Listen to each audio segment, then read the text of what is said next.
Olá pessoal, tudo bem com vocês?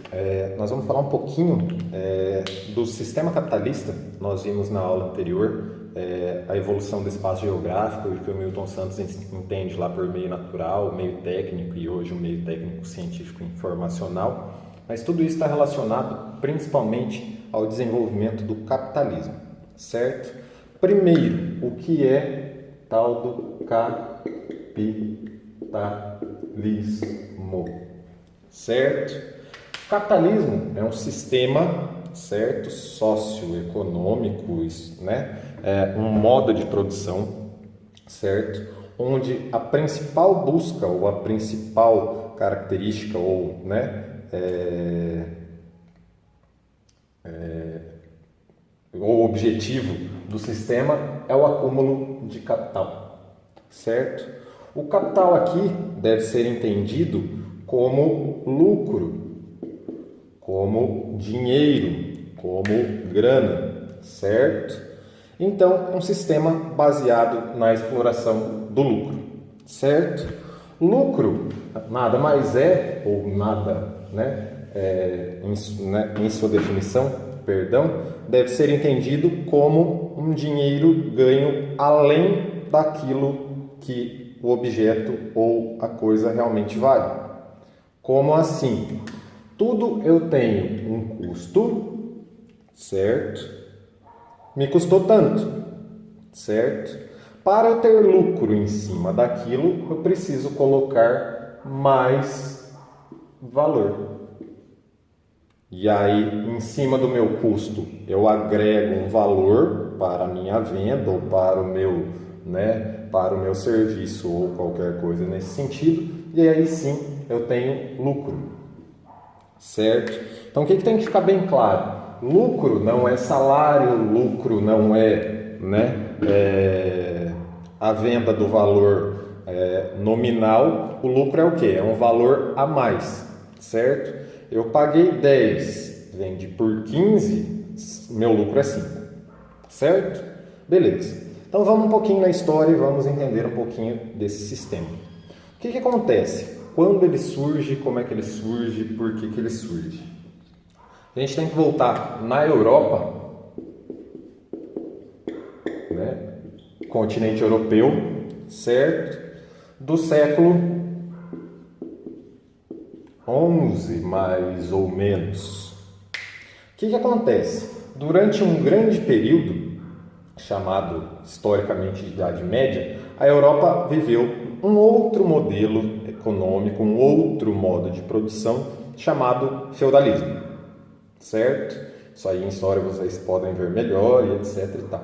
Mas como que se caracterizava ou qual era as principais características do feudalismo?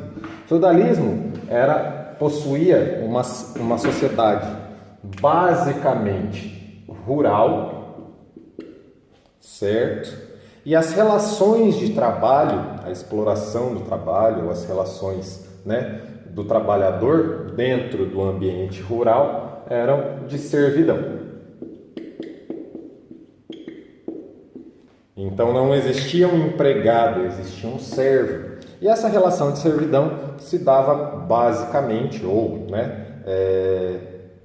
por meio de relações pessoais. Como assim? Fidelidade, amizade, do servo para com o seu explorador. Para o seu explorador, não, perdão. Para o senhor feudal, para o dono das terras, que utilizava do seu trabalho. Mas o que começa a acontecer a partir do século XI? A produção agrícola no sistema feudal começa a aumentar, começa a ter excedente de produção, as guerras diminuem, a população começa a aumentar, ou seja, é um período, séculos XI, XII e XIII, é um certo período de prosperidade na Europa. Com essa prosperidade, volta a acontecer ou aparece algo que tinha praticamente sumido há muito tempo, que é o chamado comércio. Certo? O que é o comércio, e como nós vamos entender comércio? Comércio são todas as atividades que envolvem a troca de produtos. No nosso caso e no modelo atual, a gente, pratica o comércio, não necessariamente de troca de produtos, mas produto por dinheiro, certo? Mas o comércio é justamente esse ato de comprar e vender, de trocar mercadorias e produtos. Beleza. Com o reaparecimento e o surgimento do comércio, começa então a ideia ou a visão de lucro. Ou seja, eu posso ganhar em cima daquilo que eu estou vendendo, certo? E aí o que acontece na Europa do século XIV? Vem uma grande crise, vem a peste negra, vem uma série de problemas, mas alguns comerciantes já tinham essa noção do comércio, da importância do lucro para a sua atividade.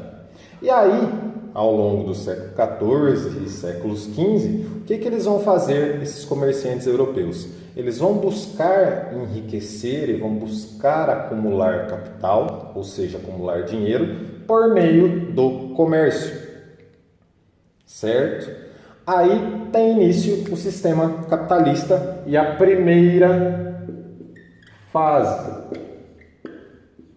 que é o mercantilismo.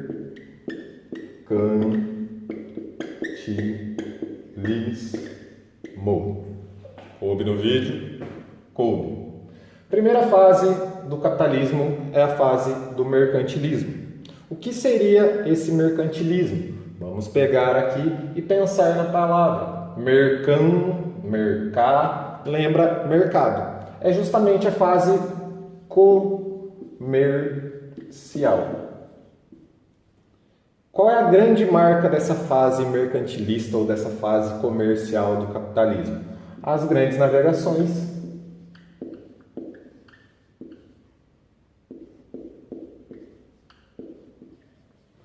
Por que as grandes navegações? Porque quais eram os objetivos de Portugal aqui no Brasil, da Espanha nos outros territórios, da Holanda, da França e da Inglaterra aqui na América e em outros continentes? Era justamente conseguir produtos e conseguir produzir e conseguir recursos para o comércio.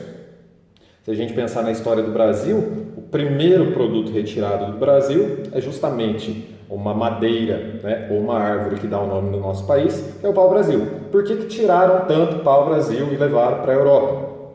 Vender, certo?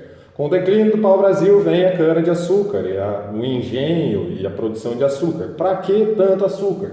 Vender, certo? Então o que acontece? Nós temos uma primeira fase, que é a fase mercantil, mercantilismo ou capitalismo comercial.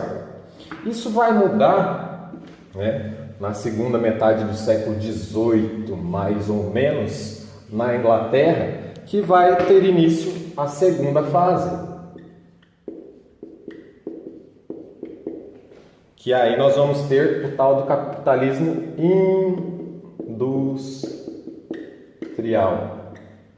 Como assim? As indústrias passam a ser a grande fonte de renda, a grande fonte de acumulação de capital. Por quê? O comércio, durante a fase industrial, da fase mercantil, foi aumentando e foi se fortalecendo, mas a população europeia foi aumentando e foi não sei o que, e cada vez mais nós tivemos necessidade de mais produtos para abastecer justamente a esse comércio, certo? E aí qual é a ideia? Produzir de forma mais efetiva ou de forma mais rápida e mais barata, com certeza, novos produtos.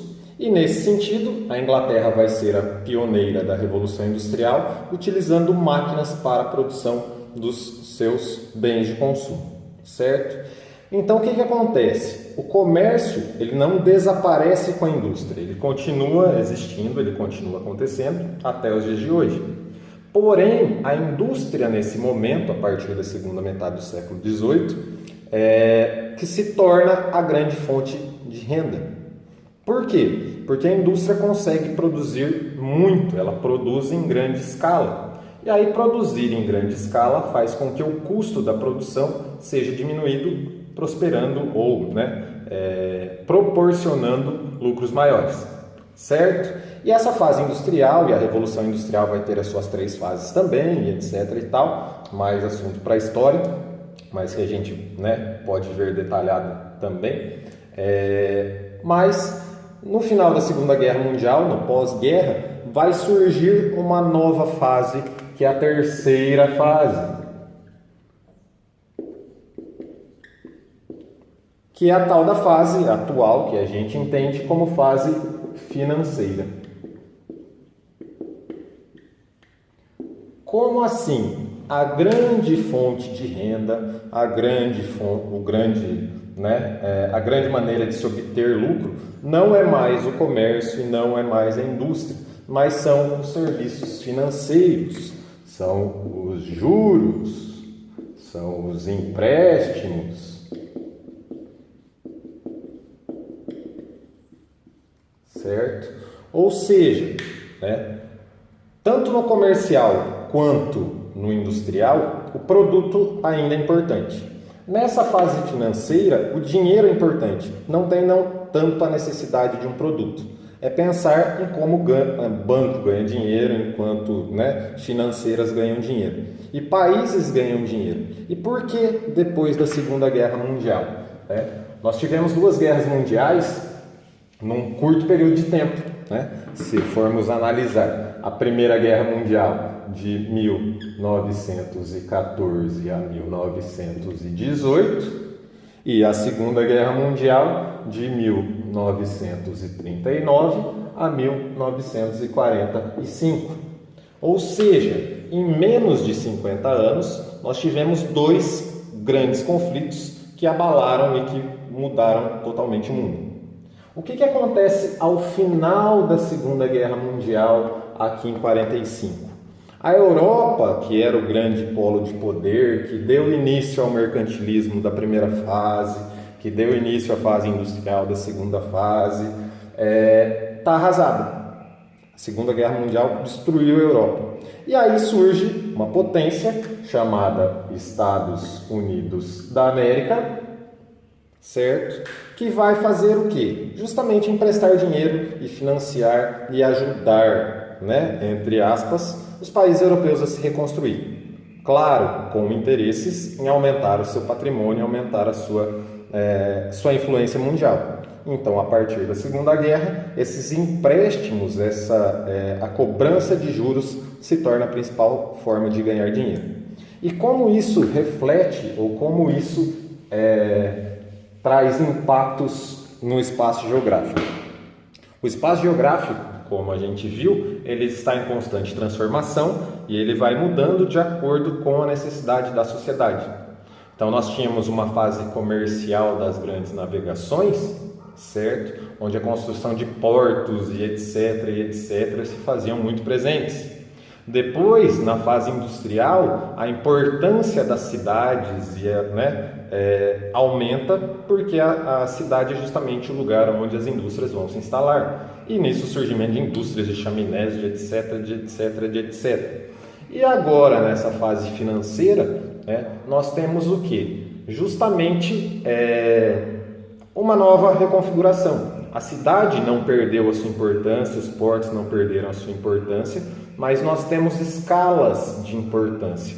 Nesse contexto, nós vamos ter as cidades globais, que são os grandes centros, Nova York, São Paulo, Tóquio, Berlim, Paris, Londres, até cidades locais.